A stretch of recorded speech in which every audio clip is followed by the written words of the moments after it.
move that is there. And that's Ringer van der Zande. There's a crash. It's the Porsche. The WeatherTech Porsche has gone around in GT Le Mans. Brand new car.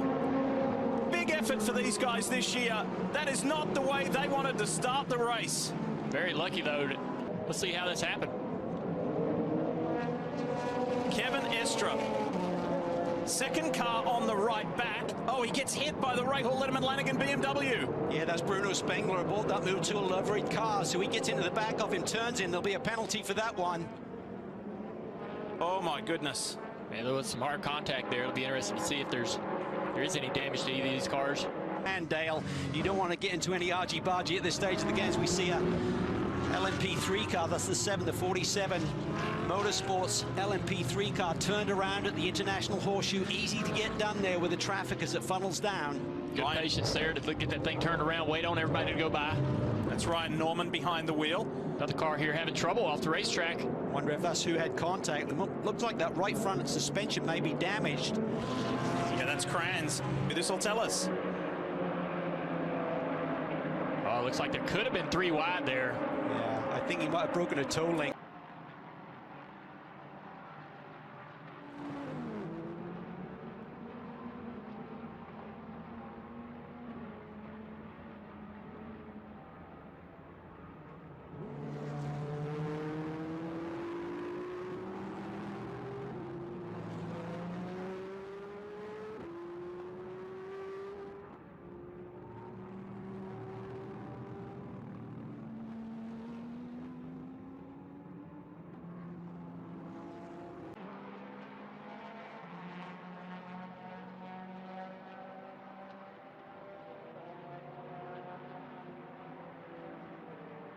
A little bit of strategy here. The original plan was to leave Jimmy Johnson in the car for a triple stint, meaning when they come down pit road, you see some contact on the racetrack with the car off the track. The plan was to leave Jimmy in originally when he was going to come down pit road, but they've made a call to put Simon Pagenaud in the car. Dale, you're right. Jimmy keeping terrific pace. Cal, what went wrong? Just got into turn one a little bit too late. You see the lock up there, and then you're in the grey. You don't have the grip. Looked like he's almost maybe hung up on the throttle a little bit as he's on the brake at the same time. Just drives it straight off the road.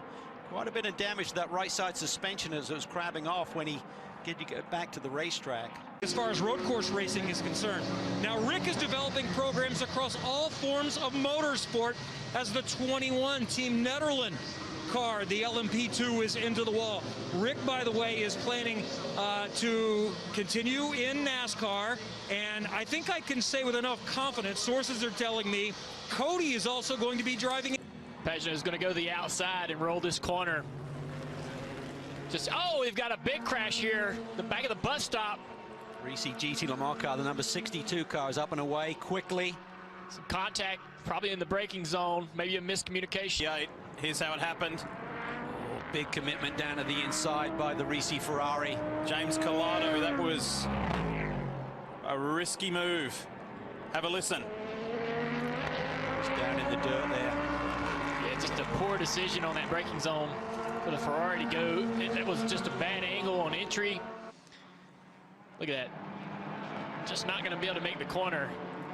That's just the overlap with this multi-class racing that we expect. There's been a lot of conversation in the paddock, Dale, this weekend about these LMP3 cars. Essentially on lap time, they're very similar to GT Le Mans car. They achieve their speed in pretty much the same place down the straightaways, but right there is a late move. I think he expected maybe Cameron to carry a bit more speed through the apex. Same thing in the Corvette 01. First time on sticker tires at night, right into the fence. We got a car spinning around the bus stop, it looks like, the 91. That's the Riley LMP3 car. And safely gets going again. Cal.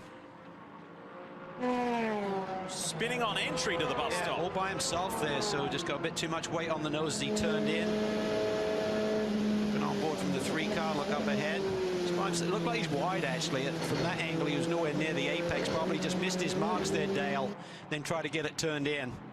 Yeah, such a blind corner down the back straightaway, looking at a bus stop. Only rail reference. Now, Junior, here's how it went down. This is coming through turn 5. He just gets a little wow. That just dumped him. Yeah, he did. My goodness.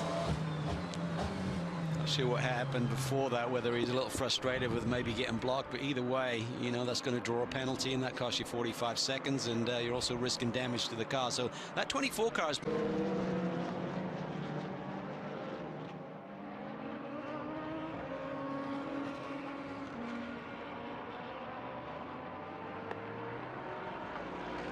Had a scary moment. Townsend, that's your car. Yeah, unfortunately, you see him backwards there. We don't see the start of the incident. Riding on board here with the 55, you just see dust and taillights and then those Lexus headlights.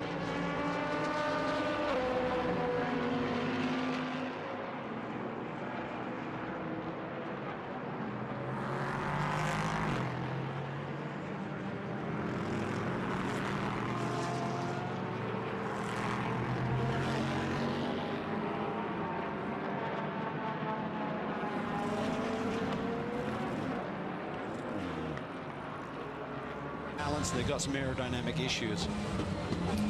Now, this incident happened, Junior, just a moment ago with Olivia Pla in the Sirius XM Auto Nation Maya Shank Acura. Racing this year. How excited are you for that? I'm beyond excited. Thankfully, we got some announcements coming out on Wednesday, so I'll kind of leave some of that for speculation at the moment, but definitely beyond blessed. The Lord has just really opened up a lot of doors for 21, and just can't wait to get after it, really. Cover than it started with. Let's see if we see what happens. So you've got the LMP3 car coming into the brake zone behind the Porsche. And interesting, we've seen this with a couple of LMP3 cars. I think they get in there halfway into the corner, and Team's done a terrific job finding the replay. Here it is. cars are already backwards as they come into the shot. This is the 16. Oh.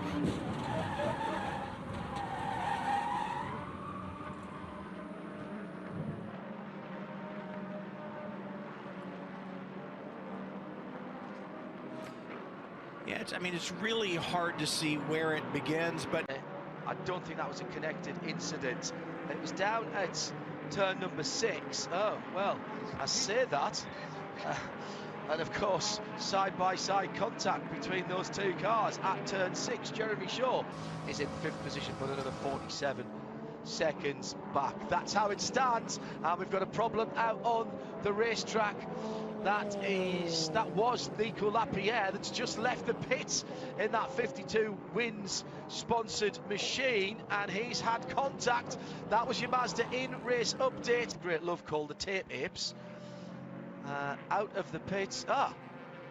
Well, now that was interesting, because it's the there was another prototype right in there. Day at Daytona, and this is a Porsche getting into that signage, Cal.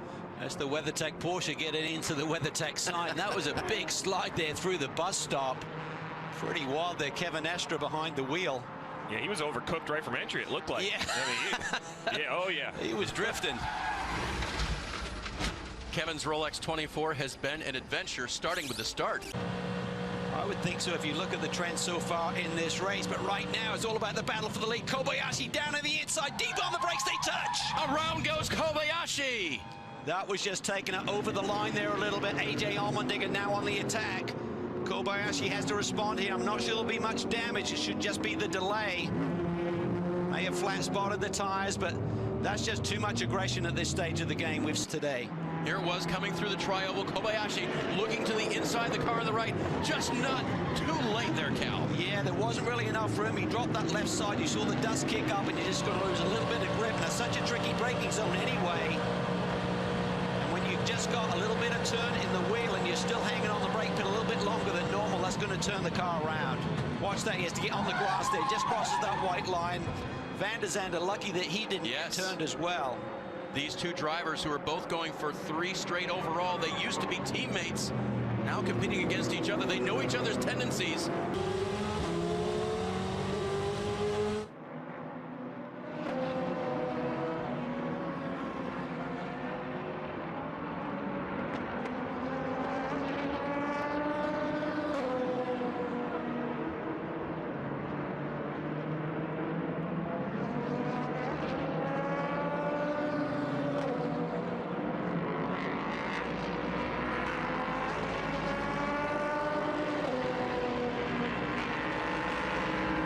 is an incident down into the bus stop there. Ted Giovanna's down to the inside in the Team TGM Porsche on his Rolex debut. That's the white car getting into the side of Ben Keating. And Ted's just in the grays, in the dust. He's in the part of the racetrack where you don't have the grip. So I'm not sure how that evolved, how they got to that point, but that was not going to work. Giovanna's will get a drive-through penalty for driver responsibility. He was late to the brake pedal. You know what? We don't think that's a problem. We think what we're hearing on the in-car camera is actually a driver cooling fan as that battle for third continues to rage. And there's a car off the track, Dave, as the DPIs are getting ready to come to pit road. Yep, that's the 52 around. Splits, you get pushed to the front of the pack. Let's take another look at this. And that's Huffaker he just behind the gets wheel. in really late. And the problem is if you get in too deep, you then see the car.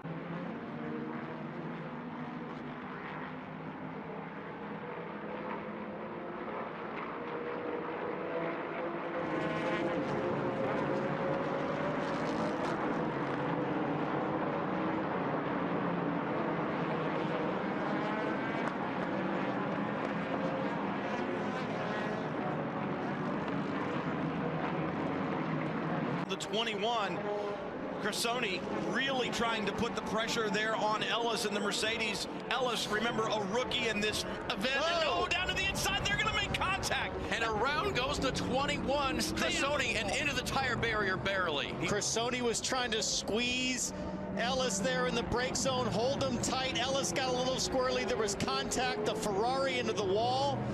Not sure if the left rear is flat. It looks like it's down. Watch this. Watch the 57 there. Ferrari's giving him a little bit of the squeeze job in the brake zone, and he just loses it. The 57 just kind of gets some oversteer, locks up, crosses up, and with the correction right here, he's going to get loose and then touch again. I think there was initial contact that tipped the nose over, and then as he corrected, he had to open up the radius of the corner. And Cressoni, former teammate of mine, comes out the loser in that one. Hopefully not. We got a shot to get a podium, and that was our goal all along. Steve talks about the Daytona 500, which obviously is in a couple of weeks. But guess what? We're back here on the road course. So that we knew it was about bringing it home, but the shot at the podium was gone, unfortunately. Yeah, two-time champion. You know what it's like to run up front and compete in those closing laps. Unfortunately, is that now we have a little bit of an issue here. I can't quite make out which car it is. Oh, I believe that's the 11 LMP2 car. Let's see if this brings out the yellow. This could change everything. A full course yellow at this point in the game could change everything. We talked about the schedule down here, the roar being moved up, and now we're into the race weekend. I think we're going to get a replay of the issue on track first right here. Oh, just basically an abort mission. Too fast into the bus stop. That's a scary place to come back on right there. How hard is it to get into the bus stop? So flat? What's your perception? I mean, I'll tell you what, GT cars aren't flat into the bus stop. Well, I mean flat as far as like the track itself. Happened here to the AF Corsa Ferrari of Daniel Serra at the International Horse Through, right through the Rolex signage. Wow, there had to be a glancing blow, I would think, into the brake zone there. Signage